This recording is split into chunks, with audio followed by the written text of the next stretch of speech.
Hi friends, అందరికీ hi. ఈరోజు Indian polity subject నుండి ఇటీవల కాలంలో ప్రాచుర్యం పొందిన కొన్ని ముఖ్యమైన చట్టాల గురించి చూద్దాం. అందులో ముందుగా మొదటి ప్రశ్న, నిర్భయ చట్టం రూపకల్పన కమిటీ చైర్మన్ ఎవరు?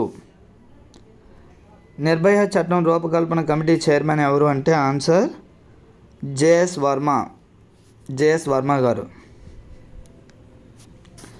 నెక్స్ట్ రెండవ ప్రశ్న,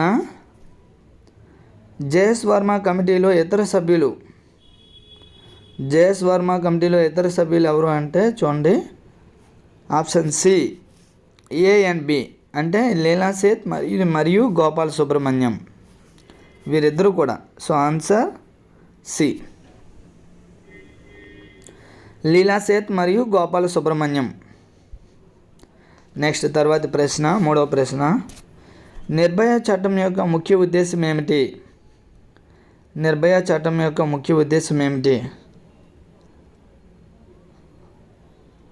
ఆన్సర్ మహిళలపై హింసను అరికట్టడం కొరకు ఈ యొక్క నిర్భయ చట్టాన్ని రూపొందించడం జరిగినది.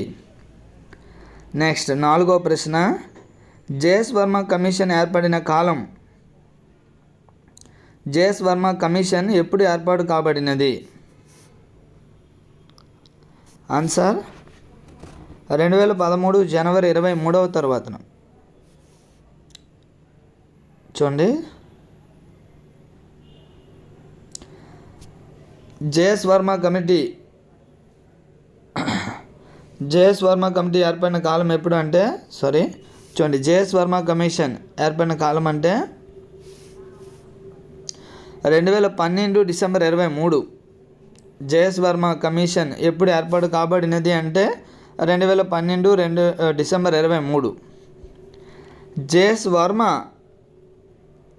కమిషన్ ఇచ్చిన నివేదిక ఎప్పుడు ఇవ్వడం జరిగినది అంటే ఆన్సర్ 2013 జనవరి 23. చూడండి, 2012 డిసెంబర్ 23న ఈ యొక్క కమిషన్ ఏర్పాటు కాబడినది. నివేదిక ఎప్పుడు ఇవ్వడం జరిగినది అంటే 2013 జనవరి 23న నివేదిక ఇవ్వబడినది. నెక్స్ట్ తరువాతి ప్రశ్న, ఏడవ ప్రశ్న, నేర న్యాయ సవరణ బిల్లు 2013ను కేంద్ర క్యాబినెట్ ఎప్పుడు ఆమోదించడం జరిగినది? నేర న్యాయ సవరణ బిల్లు 2013ను కేంద్ర క్యాబినెట్ ఎప్పుడు ఆమోదించడం జరిగినది?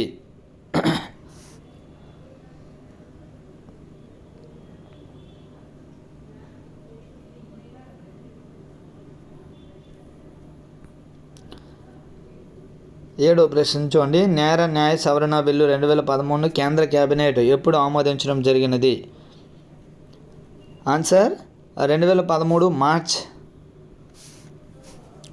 చూడండి, ఆరో ప్రశ్న మిస్ అయింది, ఒకసారి ఆరో ప్రశ్న చూడండి, నిర్భయ చట్టం ఏ బిల్లు రూపంలో పార్లమెంట్ ఆమోదం పొందినది?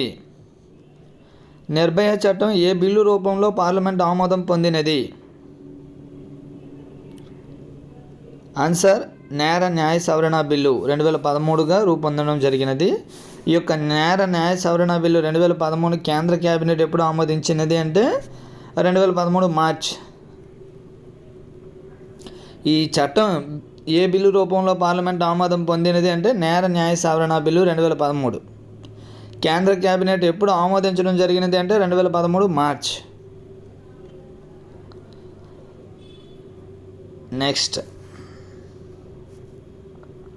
ఎనిమిదవ ప్రశ్న చూడండి, ఈ యొక్క నేర న్యాయ సవరణ బిల్లు ఆర్డినెన్స్ రూపంలో అమల్లోకి వచ్చిన కాలం. నేర న్యాయ సవరణ బిల్లు ఆర్డినెన్స్ రూపంలో అమల్లోకి వచ్చిన కాలం అంటే ఆన్సర్ 2013 ఫిబ్రవరి 3.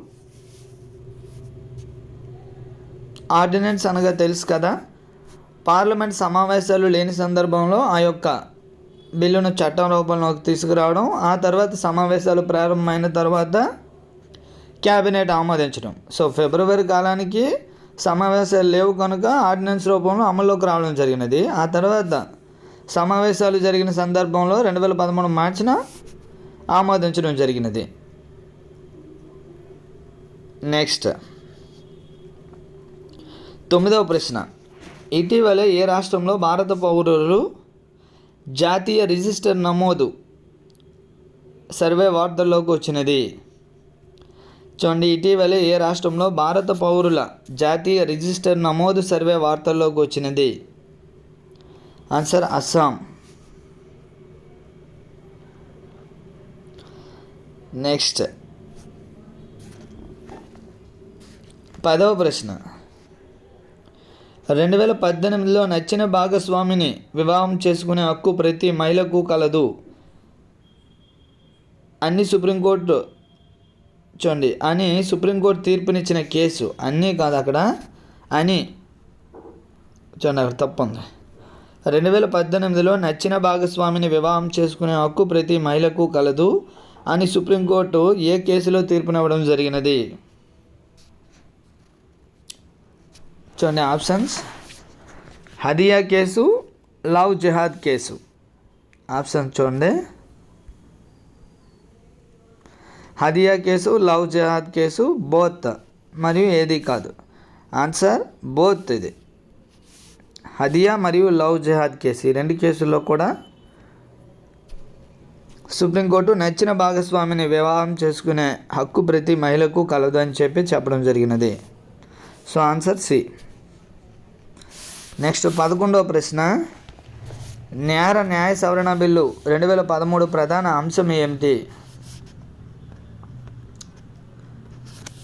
ఆప్షన్ చూడండి. ఆప్షన్ ఏ, అత్యాచారాలకు పాల్పడితే కనీసం 20 సంవత్సరాల జైలు శిక్ష.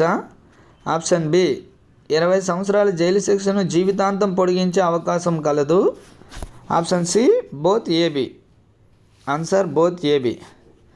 అత్యాచారాలకు పాల్పడితే కనీసం 20 సంవత్సరాల జైలు శిక్ష మరియు 20 సంవత్సరాల జైలు శిక్షను జీవితాంతం పొడిగించే అవకాశం కూడా కలదు, రెండు మనకు. నెక్స్ట్ 12వ ప్రశ్న, న్యాయ సవరణ బిల్లు 2013 ప్రధాన అంశము.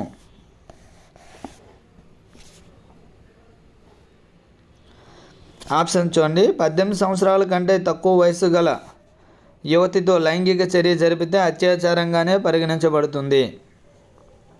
18 సంవత్సరాల కంటే తక్కువ వయసు గల యువతితో లైంగిక చర్య జరిపితే అత్యాచారంగానే పరిగణించబడుతుంది. Option A. ఆప్షన్ బి, 18 సంవత్సరాల కంటే తక్కువ వయసు గల యువతితో ఇష్టంతో లైంగిక చర్య జరిపిన అత్యాచారంగానే పరిగణిస్తారు. చూడండి, ఇది కూడా బోత్. ఆప్షన్ ఏ మరియు బి ఈ రెండు కూడా ఈ న్యాయ సవరణ బిల్లు 2013లో ఈ ప్రధాన అంశాలు. నెక్స్ట్ 13వ ప్రశ్న, న్యాయ సవరణ బిల్లు 2013లో ప్రధాన అంశం ఏమిటి? ఆప్షన్ చూడండి. రేప్ అనేది కేవలం పురుషులు చేసే నేరము. ఆప్షన్ బి, రేప్ అనేది కేవలం మహిళలు చేసే నేరము. Option C, both. Option D, ఏది కాదు. చూడండి, ఇది ఆప్షన్ ఏ, రేప్ అనేది కేవలం పురుషులు చేసే నేరము. చూడండి, రేప్ అంటే ఇక్కడ మనకు అకార్డింగ్ టు ఐపీసీ ప్రకారం applying to the any part of the body, అంటే ఓన్లీ యోనిని టచ్ చేస్తే అని కాదు అర్థం. పురుషుడు అనేవాడు applying to the any part of the body, any పార్ట్ని టచ్ చేసినా రేపుగానే పరిగణిస్తారు, గమనించాలి. నెక్స్ట్ 14వ ప్రశ్న, న్యాయ సవరణ బిల్లు 2013 ప్రకారం ఏది నేరం? న్యాయ సవరణ బిల్లు 2013 ప్రకారం ఏది నేరం? చూడండి ఆప్షన్స్: నగ్న వీడియోలు తీయడం. ఆప్షన్ బి, వెంటపడి వేధించడం. Option C, both. Option D, ఏది కాదు. చూడండి ఆన్సర్ ఆప్షన్ సి, బోత్. చూడండి ఆప్షన్ సి, బోత్.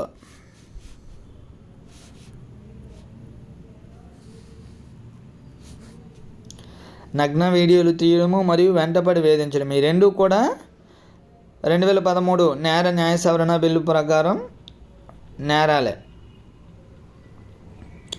నెక్స్ట్ 15వ ప్రశ్న, న్యాయ సవరణ బిల్లు 2013 ప్రకారం ఏది నేరం? న్యాయ సవరణ బిల్లు 2013 ప్రకారం ఏది నేరం? ఆప్షన్ చూడండి voyeurism, option A voyeurism, option B stalking, option C both. చూడండి నేర న్యాయ సవరణ బిల్లు 2013 ప్రకారం బోత్ కూడా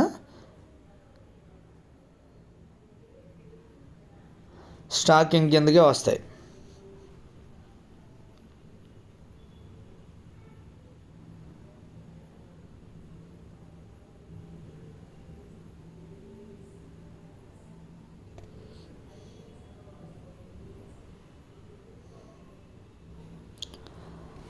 ఒకసారి చూడండి, మనం ఏ ప్రశ్న చూసాము? 13వ ప్రశ్న చూసాము.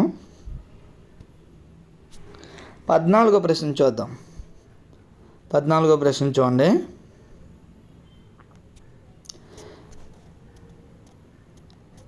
నేర న్యాయ సవరణ బిల్లు 2013 ప్రకారం ఏది నేరం? అది కూడా చూసాం. చూడండి 14వ ప్రశ్న ఆల్రెడీ చూసాం. నేర న్యాయ సవరణ బిల్లు 2013 ప్రకారం ఏది నేరం అంటే నగ్న వీడియోలు తీయడం నేరమే, వెంటబడి వేధించడం కూడా నేరమే. So answer both. ఇప్పుడు 15వ ప్రశ్న చూద్దాం. నేర న్యాయ సవరణ బిల్లు 2013 ప్రకారం ఏది నేరం అని చెప్పి మనకు అడగటం జరిగినది. ఆప్షన్ చూడండి వాయిరిజం, స్టాకింగ్, ఈ రెండు కూడా నేరాలే. వాయిరిజం, స్టాకింగ్ ఈ రెండు కూడా నేరాలే. So answer both, answer C. మరి 16వ ప్రశ్న వాయిరిజం అనగా, వాయిరిజం చూడండి ఈ టెర్మినాలజీ పైన మనకు అడుగుతారు. వాయిరిజం అనగా చూడండి వాయిరిజం అనగా నగ్న వీడియోలు తీయడాన్ని ఏమంటారంటే వాయిరిజం. నెక్స్ట్ 17వ ప్రశ్న స్టాకింగ్ అనగా వెంటబడి వేధించడాన్నే స్టాకింగ్ అంటారు. వాయిరిజం అనగా నగ్న వీడియోలు తీయడం, స్టాకింగ్ అనగా వెంటబడి వేధించడం. ఇంపార్టెంట్, ఈ టెర్మినాలజీలు అడిగే అవకాశం ఉంటుంది. నెక్స్ట్ 18వ ప్రశ్న నిర్భయ చట్టంను అనుసరించి యాసిడ్ దాడి దోషులకు శిక్ష. నిర్భయ చట్టంను అనుసరించి యాసిడ్ దాడి దోషులకు శిక్ష చూడండి కనీసం 10 సంవత్సరాల జైలు శిక్ష, కనీసం 10 సంవత్సరాల జైలు శిక్ష. నెక్స్ట్ 19వ ప్రశ్న నిర్భయ చట్టంను అనుసరించి ప్రజాసేవకులు మహిళలపై నేరాలకు పాల్పడితే విధించే జైలు శిక్ష. చూడండి నిర్భయ చట్టాన్ని అనుసరించి ప్రజాసేవకులు మహిళలపై నేరాలకు పాల్పడితే విధించే జైలు శిక్ష. చూడండి ఆన్సర్ కనీసం 7 సంవత్సరాల జైలు శిక్ష. చూడండి వాయిరిజం అనగా నగ్న వీడియోలు తీయడం, స్టాకింగ్ అనగా వెంటబడి వేధించడం. ఈ రెండు కూడా 15వ ప్రశ్న ఏమని అడిగాడంటే నేర న్యాయ సవరణ బిల్లు 2013 ప్రకారం ఏది నేరం అంటే ఈ రెండు కూడా నేరాలే. అదేవిధంగా